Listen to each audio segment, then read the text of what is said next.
Michael, I know you made a list of erotic thriller inspirations for the voyeurs, and I was wondering if you have a private Immaculate list of inspirations. I actually do.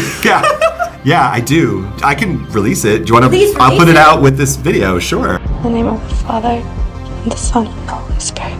Well, it's interesting. She brought the script to me. I didn't really have a deep knowledge of nunsploitation, but I quickly did my research in terms of all of those films. I showed her a scene from Possession. There were a lot of visual references that we shared in the subway. Yeah, exactly. I was going to ask if it was the subway scene. Oh, yeah, Mother Joan of the Angels. Mm-hmm. Yeah. That was a huge visual inspiration that I would keep sending different stills from. Yeah, exactly. And when I went to watch that movie, one of the things that really struck me was how the supporting characters were all really locked in to their religion, to their connection to spirituality. And so every actor has a different process, and trying to figure out how they work and how they operate is one of the funnest parts of the job. But I really wanted to have that sense of austerity that Mother Joan of the Angels had and bring that to the other characters so that the end of the movie is that much more crazy. So underrated. It's also really hard to find. I tried to buy it on Blu-ray, but I would have had to import it from Poland, so someone needs to put it out in the States.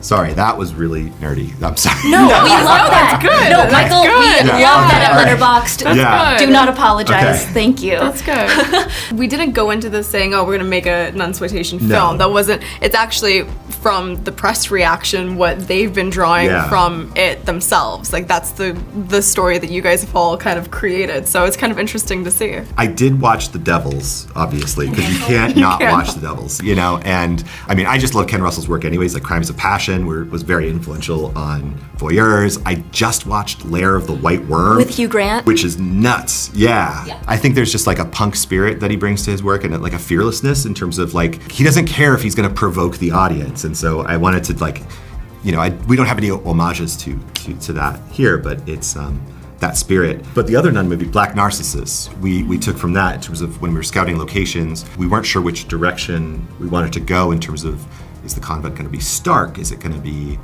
what century is it going to be from? I remember walking Villa Parisi and you just grabbed my arm and you were like, this is it. This is it.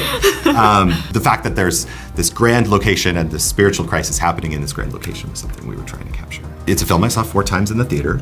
The main thing I took away from that film is the power of a clean POV shot. When they're down in the, sort of maze of underground tunnels, every time you didn't see the character in the frame and it was just their strict POV as they were getting towards darkness and how dark it was, those were the moments where I was really tense, But then when it cut back to the character, you'd never know if there's gonna be someone behind them. And so that sense of unpredictability in the filmmaking language was something that I think it's so expertly done and expertly edited. The performance was very influential over my entire process of who Cecilia was and the journey that I wanted her to go on. You had such an innocent, pure, quiet, fragile character that then unlocks and just discovers such a primal female rage, crazy depth of herself that I don't think the audience or she even expected she could unlock. So having Rosemary's Baby and Mia, it was just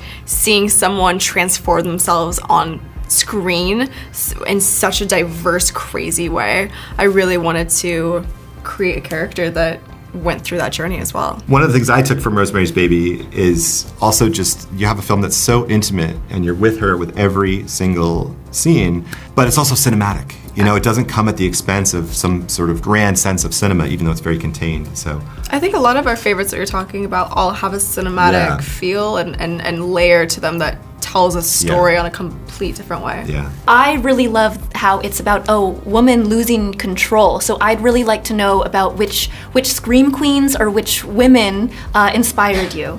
Oh my goodness. There's so many incredible scream queens out there. You've Drew Barrymore, Jamie Lee Curtis. Honestly, hearing everybody just say the scream queen thing, I kind of get so thrown off. Yeah, well, it's funny. I texted you when we were about to start press. I was like, how do you feel about the term scream queen? I know. I get so... Yeah. How do you feel about it? I don't know.